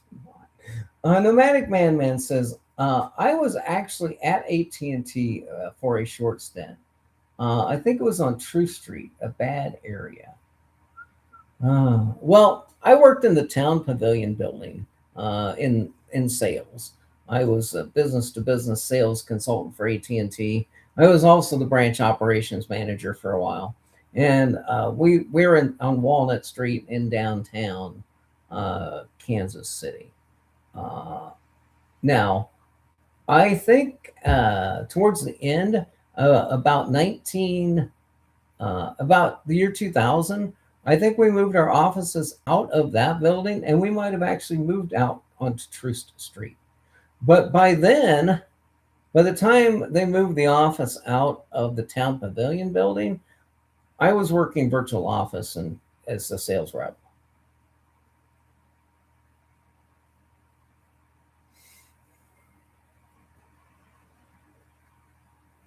Uh, I worked for so I this is a fun story. So I was when I was younger, I did not want to work all my life, every day of my life. So, when I was in my 20s, I was not opposed to having a two-bedroom, two-bath apartment, and instead of paying, let's just say $1,000 a month in rent, we would split, this, and it'd be like 450 in rent. And one of my roommates, one of my roommates that I had for 2 years was Forrest Fenn's mother's third cousin, Scott Simpson. So anyway, I lived with Scott Simpson, who worked at Sprint, by the way, for 2 years. Uh, it's like I don't know what my boss. I don't know if they could have fired either one of us for one of us working at Sprint and the other one working at AT&T and living under the same roof in an apartment complex. Uh, but here's the funny thing is Scott was an accountant and was in corporate accounting, and I was in sales. And about the only thing we ever talked about was drag racing, because he had a Buick Grand National. He went out to the track, and uh, I went down to the Lake of the Ozarks. His dad worked at IBM, and we went down to the Lake of the Ozarks. He said, "Oh, my dad's got a boat down there," and I said, "Oh, are we gonna have to pull it behind a trailer or pull it on a trailer behind our pickup or behind a pickup?" And he goes, "No, no, he's got a slip." I'm like, "Oh, this might be a bigger boat than I think."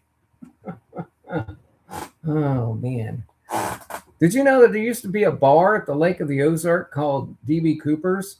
I used to have a cup.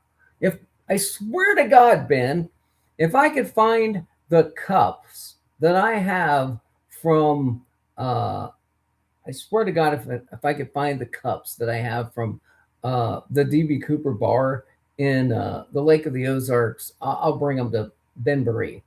I think the DB Cooper bar cups probably belong with somebody who actually knows DB Cooper. Oh, anyway, back in 1986 or so, I went to school at DeVry Institute of Technology in Irving. I think I might be related to Bill Gorman. So, Nomadic Madman, you have a connection to George Washington Irving, Texas, too? How many people did Forrest find that would troll me on this Irving, Texas thing?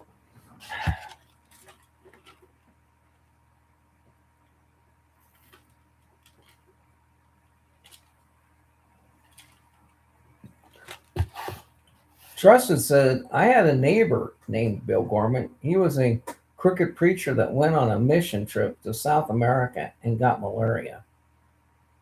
And he was no more. Jesus, that happened? Wow.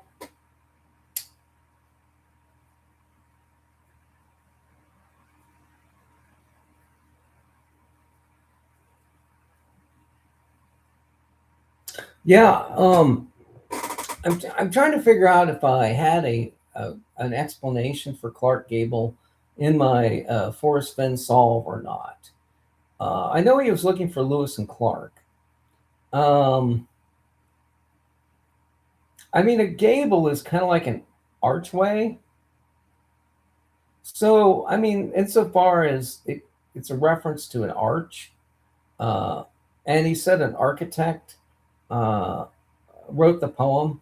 I'm maybe thinking Clark Gable was a hint towards that whole architect, that whole that idea. I think so. I mean, I've said this before. You have buckets. Forrest Fenn had buckets of clues, and occasionally he'd dump a few of them out. You like Lewis and Clark. Where's the bucket? Well, there's a Lewis bucket and there's a Clark bucket. Where's it go? What does these Clark things all mean? Um, my seventh grade math teacher was Miss Irving from Irving Oil Family of Canada. Hey,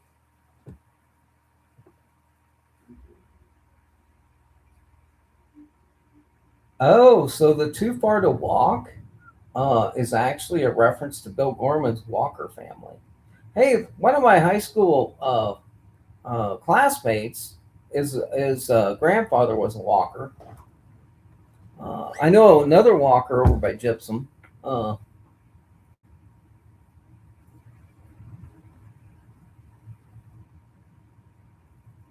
so the Gooey Duck is saying that the movie Edwin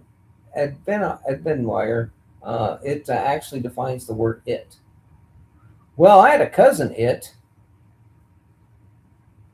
or maybe that was just a fantasy I had about what's her name, uh, really dark hair, kind of long.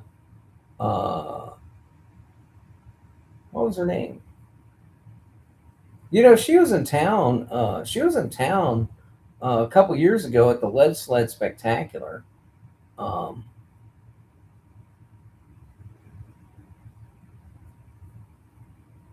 Adventure. So you're trying to eat and type one handed. Oh, yeah, that's always a. Is it time to send in the clowns? That was a song in a famous movie.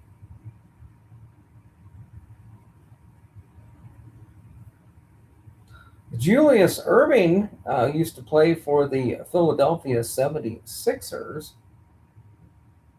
if that helps. Well, how long have I? Oh my God, I've been on for an hour and a half. Wow.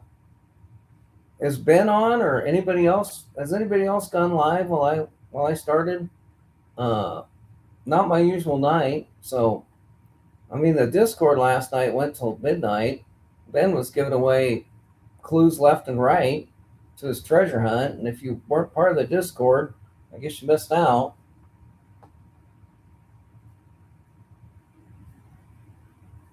Oh, Gooey Duck says in the movie Adventure, there's a library scene where they define the word it. Well, like I said, my cousin was named It. Uh, oh God, Halloween's coming up. Who was the woman on the Munsters? What was her name? They had a cousin It.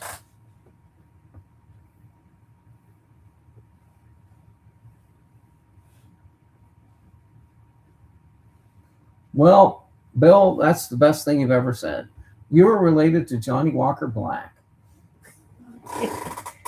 Cheers.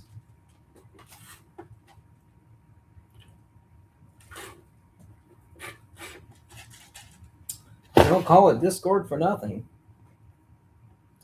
So, Stick Divine dressed up as cousin It once.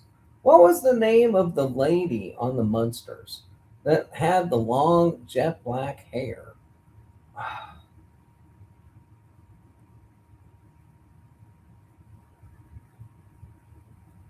So, Gooey Duck might be giving us some real information here. In the movie, the word it is defined as the adventure. It's how the movie got its title. So, begin it where warm waters halt means begin the adventure where warm waters halt. I'll accept that. I think that's great logic there. Um, what was the black haired woman on the Munsters? I can't believe nobody. And of course, I've only got three people watching under four different IDs, so I realize my intelligence pool is not terribly deep right now. But I really do want to know who that woman was. I will just Google it. How's that? I'll just look it up. What was her name? I'm thinking Zelda, but I know that's not it.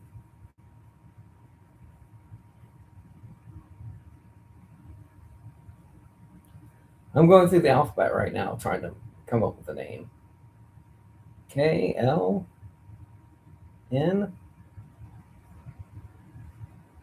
Yvonne DiCarlo. That might be who played that lady uh, in that. It was Yvonne DiCarlo, sweetie. Well, could be. Um, well, I'm going to share my screen now because this is I got so off. I got so off here. Um, all right, so I'm sharing the screen here. So I just wanted to point out that they're having a treasure hunt with us get together at the Grasshopper Inn in Polaris, Montana. This is on September 12th. And apparently they have at least I guess 500 people registered for this event in September in Montana. Well, now I'm saying this is a pretty good number of people registered for a treasure hunt get together. It's probably more people than actually came to the largest attended Forrest Fenn event while the Forrest Fenn treasure hunt was going on. And so I guess more people will go to a treasure hunt that active than will go to a searcher meetup on a completed treasure hunt. So should you not be registered for Finbury, here's the actual information: August 21st and 22nd. Uh, Here's Forrest, Jamie Jordan, Shiloh, Forrest, and some dumb idiot. Here's Ben and Ashley, and I don't know who this guy with the Coors can is, but there's Forrest and Shiloh and a Finbury. Here's some hunting. Here's Jason and Sasha. It'd be great to see. It'd be great. Oh wow, look at that! They actually carved their letters and the year 19 into that tree. I wonder where that tree's at. I'm thinking that Ben is punking us right now, and that if you find this tree in the Pecos wilderness, you may indeed find the treasure. And so, if you want to RSVP, oh, look at this and look at this intrepid treasure hunter here with the Forrest Fenn shovel. Uh, am I sharing my screen? Yeah, I am. Okay. Want to make sure I was still sharing the little screen there. Then there's this place. Uh, here's this. This is like I think this person's name was Whitney, uh, and her husband.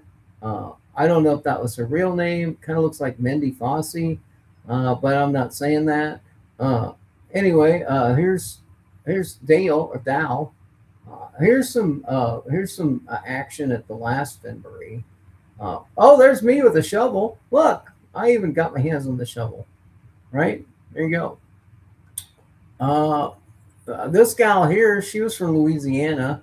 She was a real delight to talk with at the last Finbury. Uh, this young lady here, she's got a great story about how Forrest Fenn came in to the sporting goods store that she was working at, and told her that she had a treasure hunt. I think that's Jenny. I think that's Malin. Uh, this is. I'm not going to give. Oh, there's me with Tigger. Anyway, so there you go. Yeah. Anyway, um, well, there's the poker action. Apparently, people are doing shots. Uh, I'm not sure I know exactly what this lady's name is, but she was obviously there. Lots of fingers in the air. So if you choose to go to Finbury, this is the kind of thing you'll probably get yourself into.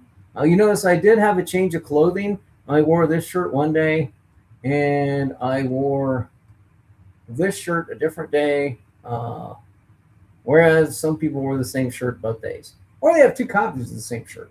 Don't know. Okay, that was a slight day. Anyway, so if you want to register for Finbury, I'm trying to get the numbers up to 50, at least. But anyway, where's all the pictures of Nomadic? Anyway, so there, that was the Finbury. Anyway, let's stop sharing this, and let's go to this one.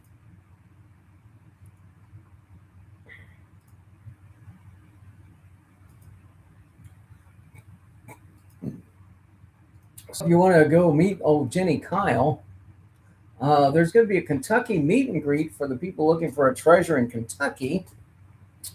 This one's going to be August 29th in Shepherdsville, Kentucky at 2 p.m. Fun, food, and treasure. And there's going to be a megalodon tooth donated by Ray Laddie. Only one of many items in this treasure cache valued into the thousands. So anyway, if you want to go to a meet and greet, there's another opportunity there. And so anyway, okay, so why did I share all this? Uh, I'm just saying there's a lot of different meet and greets and a lot of different places going on uh, in the treasure hunting community, but none of them will compare to the Finbury that's coming up on the 21st and 22nd.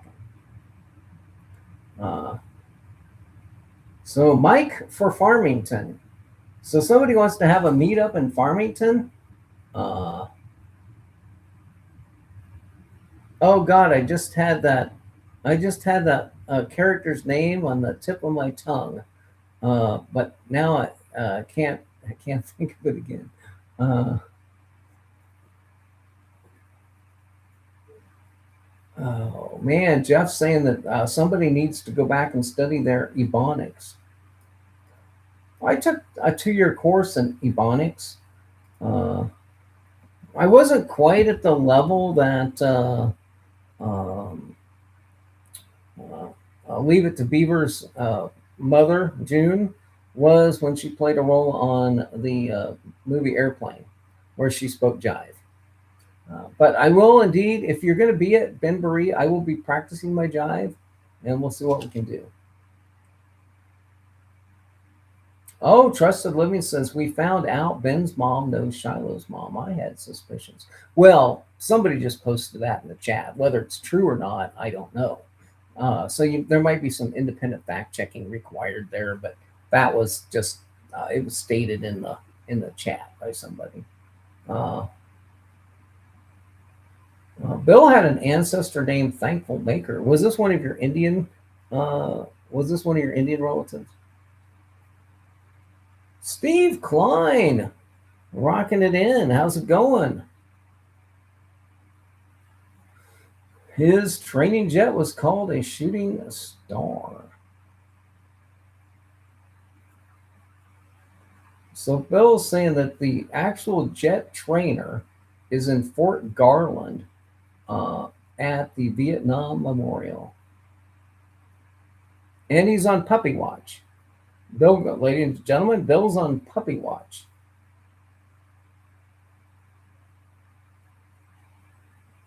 Well, anyway, my point was that there's all kinds of these searcher meetups, kind of thing.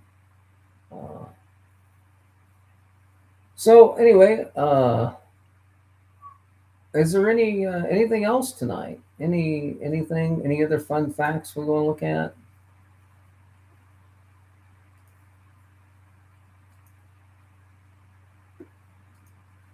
We want to look at how many people watched Katie's last video, or how many people watched Emma and Jam's latest production. Nick Devine's never been to a meetup.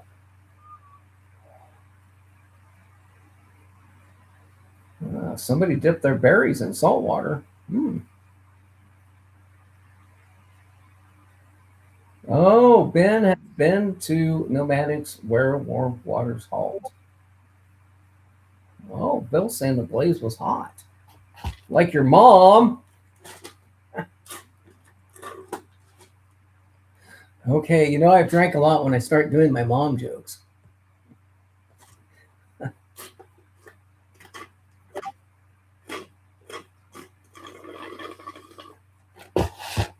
I just heard a mom joke today. It was pretty good. So nobody ever watched the Hell on Wheels. It was pretty. I enjoyed the first three episodes. I really liked the first episode, and then the first season wasn't bad because I binge watched it. And then the second season started out good, but then they killed off Lily. Can't believe they killed off Lily, and the Swede ended up falling in the river. And when I was reading the Wikipedia on the series, I found out that the Swede appeared in episodes after season 3, which means his fall off the bridge was not his death. And that made me sad. And so I decided not to watch anymore. So just so you know, I quit watching the series after the second season because they killed off my favorite actress in that show. And they let the guy that killed her go. Well, I mean, he jumped off the bridge instead of being hanged. But in any event, Lily Munster. No. I think it starts with a V. Is it Victoria? Who is messaging you? Stick Divine, you watched it. You watched that series? Did you like it?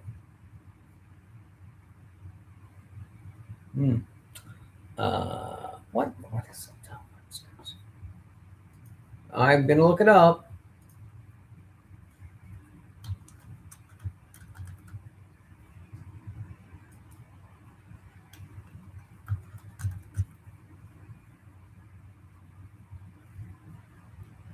Lily Munster.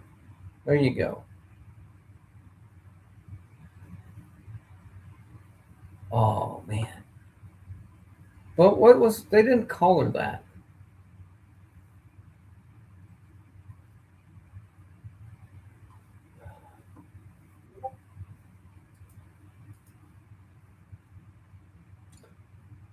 Oh, okay.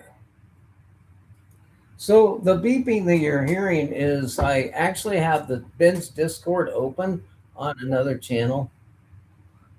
General Patton named his dog Willie. Oh, Stick Divine loves the Westerns. Well, anyway, I watched the first 2 seasons and then they killed off Lily, and I wasn't happy about that. So I take it Stick Divine. Are you familiar with Louis L'Amour? Uh,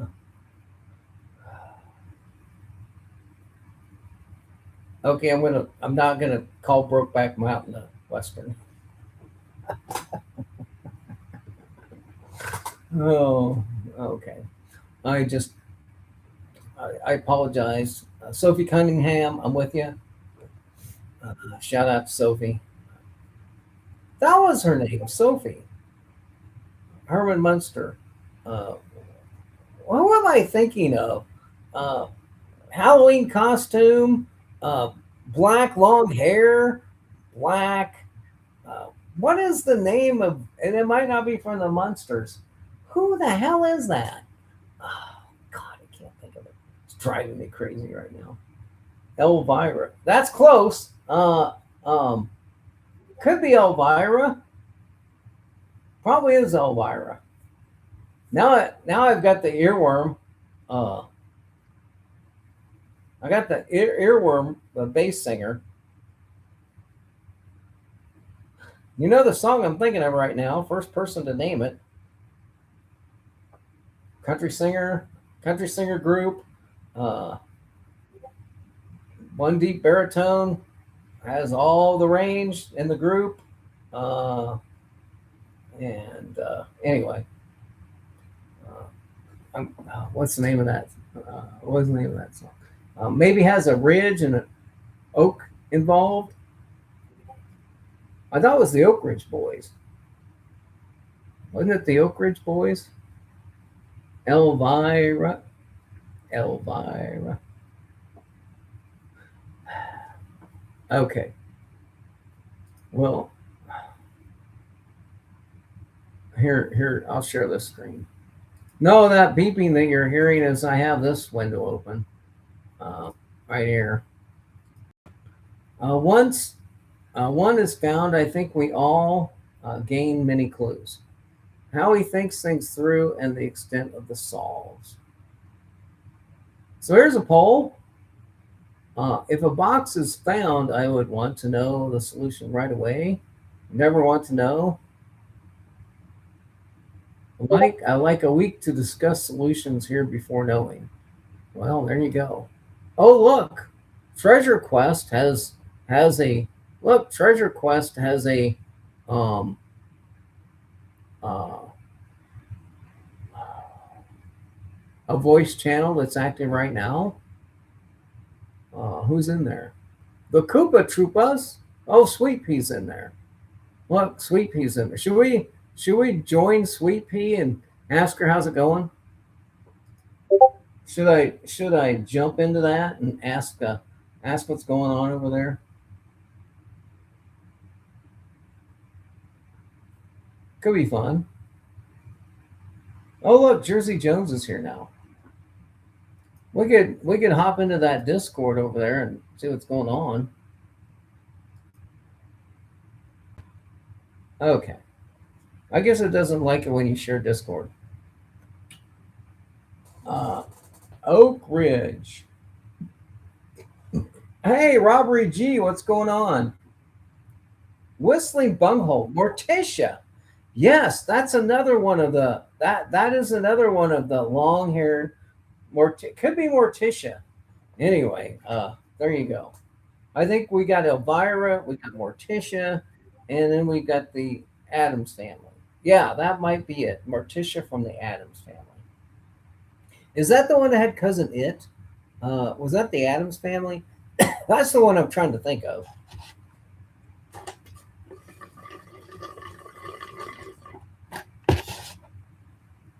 Hello, sweetie. There we go. That cleared it up. I used to watch some of those. What box are you working on? Well, I'm still working on the Forrest Fenn treasure box. From the Forrest Fenn treasure, not the JCB Forrest Fenn box. I'm working on all of them. I just don't tell anybody I'm working on them. I'm not working on any of them. Anyway, yeah. Ask her if she's the finder. Oh, do you guys really want to go over here on the Discord and see if there's anybody in there? I don't know if my audio would actually work doing that. Let's see. Oh, we got 3 people in the Treasure Quest Discord.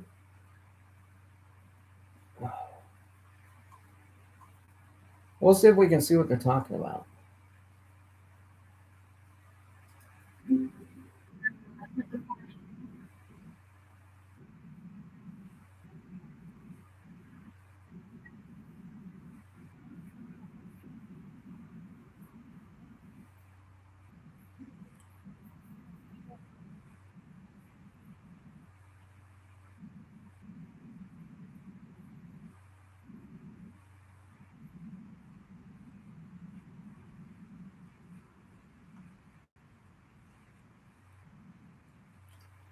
Well, I'm actually live streaming on YouTube right now.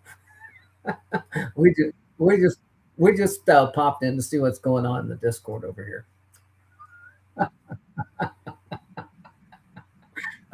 So anyway, I just yeah, not much. I might come back. I haven't had a good update on that treasure hunt in a long time. But anyway, yeah, I mean, I might be back. I've been on for an hour and a half, so that's probably long enough. All right, I'll check in with you later. Okay, bye. Okay, so that's what's going on in the Discord over there on the Treasure Quest channel. Oh my! All right. So anyway, I didn't even know if that worked. Probably didn't have any audio when I did that. Uh, Ouch! Are you leaving? No, not now that Zozo's here. I'm not leaving. Zozo comes in. I'm not leaving. You know, I could drive through Albuquerque and pick you up and take you to Ben Marie. Uh, anyway, because there is a southern route from where I live. I could go through Dalhart and have a steak at Amarillo. Anyway, uh, Crusted is now at the community mental health clinic right now. Well, congratulations. Um, are you checking in or checking out, or are you checking people in? Uh, MJ's back. MJ left us earlier, came back. Zozo wants to know how long have you been on? Well, if you go down to the bottom of the screen and you look at the little slider at the bottom, it'll tell you when it started streaming.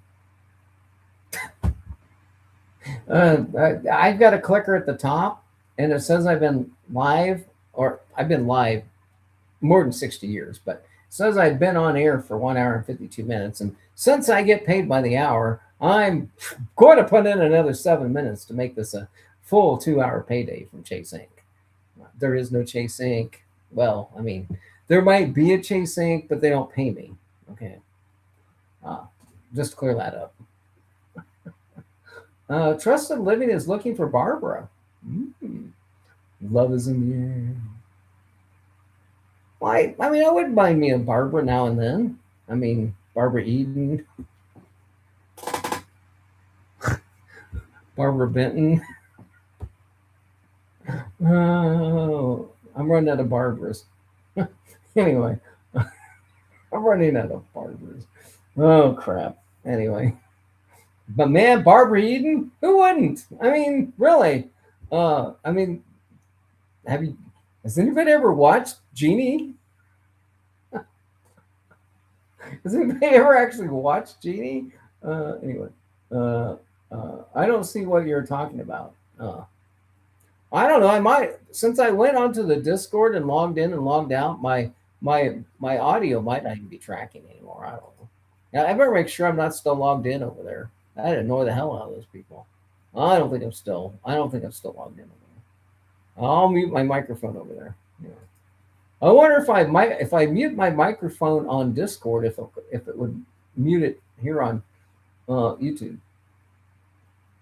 Ibuprofen says, that's a really nice screen name, by the way. How are all we doing? Fenn lead myself being the Denton bloodline that Dutton is trying to be, and the 666 Denton cattle being moved to Guthrie County sure makes that mustache on Nancy Guthrie's house. Oh, it matches the mustache on not Nancy Guthrie's. Well, it's interesting you mentioned these ranches in Texas because I don't know if many people know about the history of Texas and ranching in Texas, and you know, some of the larger ranches in Texas, they actually went all the way up into New Mexico, and Colorado, and Kansas, and Oklahoma. You know, there are some very huge ranches that date back, to the 1800s. Uh, some were acquired by taking land grants and buying them and putting them together, and that kind of thing. And I on my experience in looking for the Forrest Fenn treasure, I actually stopped in at Dalhart, Texas, and there's actually a ranching museum in uh, Dalhart. I think it's the Cross L. I think it's the history of the Cross L Ranch. Um, but the one of the biggest ranches in Texas at one time was the King Ranch, and the King Ranch is still got its name associated with the pickup that Ford puts out. Bill, are you listening? I'm giving you more information for your solve. He probably left. Did the puppies come? Uh, did the puppies come? Maybe the puppies are coming.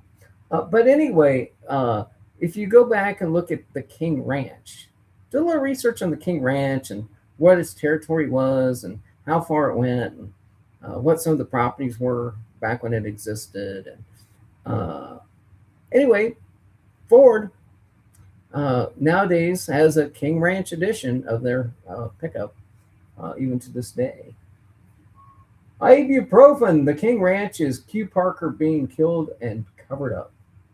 Uh, Quanah Parker being killed and the cover up. Quanah Parker did play a significant role in that part of the country.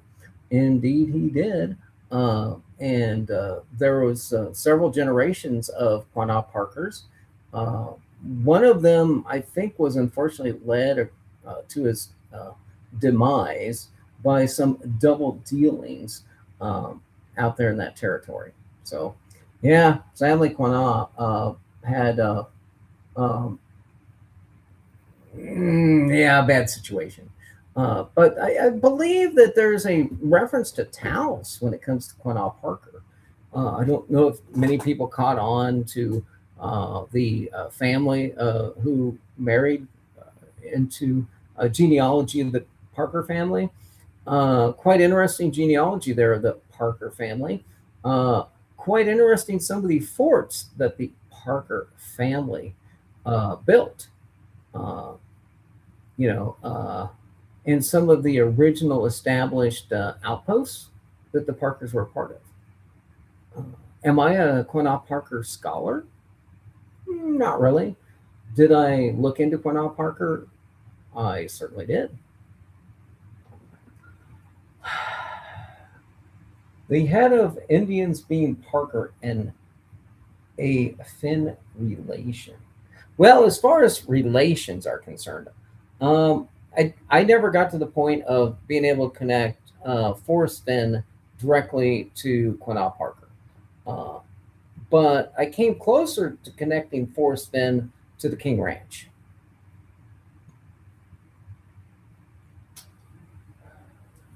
The Drummond family ranches has 433,000 acres in Oklahoma. Oh, trusted living, you're living in Oklahoma now? Really? I didn't know you were living in Oklahoma. Well, you should come to Finbury then. You should be at Finbury. Well, I didn't know you were living in Oklahoma. I thought you were living somewhere else. Uh, you know who I'd really like to see at Finbury? I'd like to see Lou. I'd love to see Lou. A hippie's lips. I'd like to see a hippie's lips.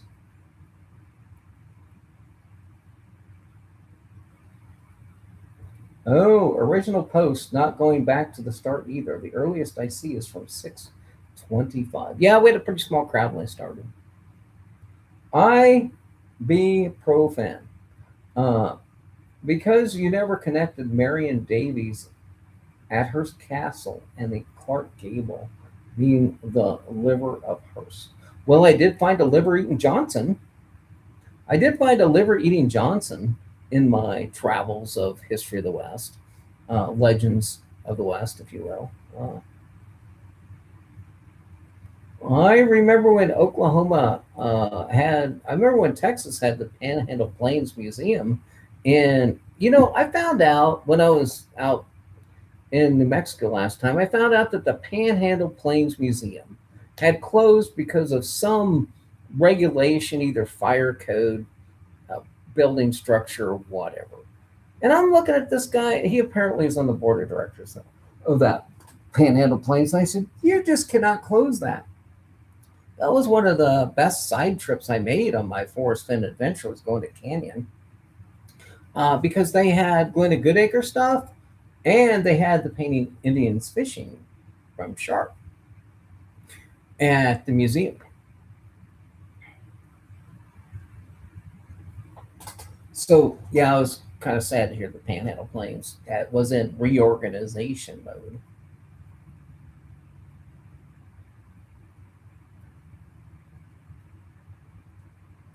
Yeah, I do, MG. I do remember the oil wells.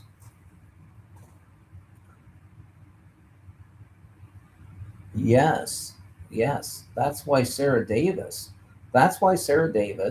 was chosen to provide her testimony, because it goes back to the Davis Finn relationship. Congratulations, you have made another connection. I don't know where Sarah fit into that, but somewhere Sarah Davis fits into that picture. Uh, I only see a few of the OT. Bella's doing a look around to make sure Mama Dog isn't having pups under the RV. Well, that's a good place for puppies. Well, it's been area code of Washington, D.C. I've done an area code of Washington, D.C. length show tonight. I'm hoping to get this over by the 202 mark, which is the area code of Washington. Uh, but yeah, I mean, uh, King, we three kings. Okay, well, I hope everybody enjoyed the show tonight. I really hate to drop off since there's 17 lovelies in here tonight. Just cutting it up, now 19. Pretty big show for Sunday. It's almost 8 o'clock. Maybe Ben's going to go live. Bill, could you do a live stream of your puppy birth? Those videos are really popular, you know. You might have a lot of views on that. But anyway, I think I've said enough. I've said too much. There's maybe more to say. I don't know. And I got to make a hotel reservation tomorrow morning. Uh, I got to get a hotel reservation, or if I decide to sleep out amongst the stars, I need to get a campsite if there is any available out there. So I should probably do that.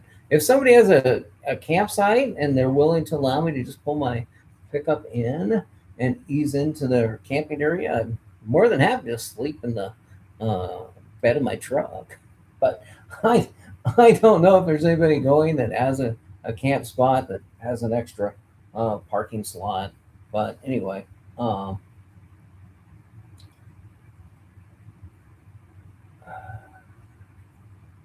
and then the marriages and murders began and devastated the Osage people. Yeah, that did kind of happen. Uh, So the history of the natives in Kansas is kind of interesting. There's Harahay. There's actually a statue in honor of Harahay over in by Alta Vista, Council Grove area, because he was the chief of the part of the nation.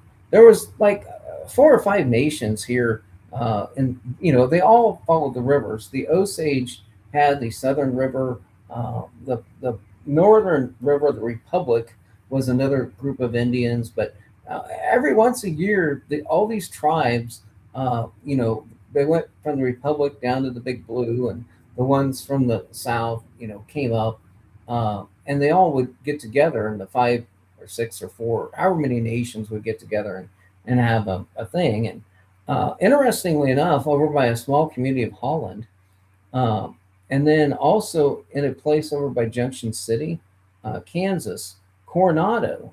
Coronado actually in his diary speaks of a period of, a couple of months where he camped and with the Native Americans of all these different tribes who had taken the Republic, the Smoky, the Big Blue, and the Kansas River as we know them today, and they'd all met at the confluence there. And this is all in Coronado's journal. It's kind of an interesting history of this area. Anyway, um, I think three of them. Idaho ones are 5 grand value. I think three. Okay. Once again, thanks again for joining in and your attention to not the details, but if you're going to, I don't know if I'll do a show between now and Fenbury, but I'm hoping to get out there. And anyway, it's been a pleasure. Hope everybody has a good week, good weekend. Uh, Ibuprofen says, look at Theodore being played by Yeehaw. Yeah, I'm not sure what that reference is, but Luby Bell says good night. The Good Night Loving Trail that Bill mentioned is also an interesting piece of history in the development of the cattle trade uh, in the New West, if you will. Sadly, the homesteaders started to put up fences, and the cattle drive period only lasted a few years, and then the railroads became such a more efficient way to handle the carriage of cattle and food from this part of the country to the rest of the world, and so it basically that period of time, the period of time between 1860 and 1880, if you will, was, I would say, tantamount to the Industrial Revolution uh, to the Midwest, because the train uh, changed so many things. The homesteaders changed so many things of the character of this land, and sadly, the biggest thing that they did was eradicate the native population, and we can't go probably back and change that. Perhaps we can learn from it. Um, but uh, anyway, the way in which the natives were depicted in a lot of the the quote European created films did not or do not do justice to uh, the way of life in which the Plains Indians lived. Uh, casting them out as savages, and all of the ways in which they portrayed them in a negative manner is certainly these days not considered to be appropriate. But again, the manifest destiny thoughts of the people of the 1860s and 70s uh, ruled the time, and uh, the history written by the Europeans uh, through that period of time is obviously different than the history written by the casual observer or the Native Americans. But uh, anyway, um, Trust Fleming's making the Jimmy Choo Choo joke, or as Mongo, Mongo used to say, has to do with choo choo. There's your Blazing Saddles reference for tonight. Uh, but I didn't mean to make that a rant about how sadly we treated as Europeans, we treated that group. Uh, in my defense, most of my family on my dad's side didn't arrive in the United States until like the 1890s. A good portion of that had already happened. Uh, and I think the rest of my family was still stuck in the South during that expansion period. And we're in the process of moving to Illinois during that 1850s and 60s period of time. In fact, I had one of my family members move to Illinois and fight for the North, and one of my family members stayed in Tennessee and fought for the South.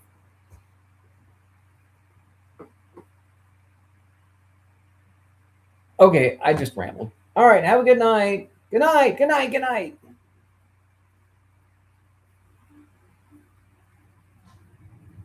Forgot how to end this.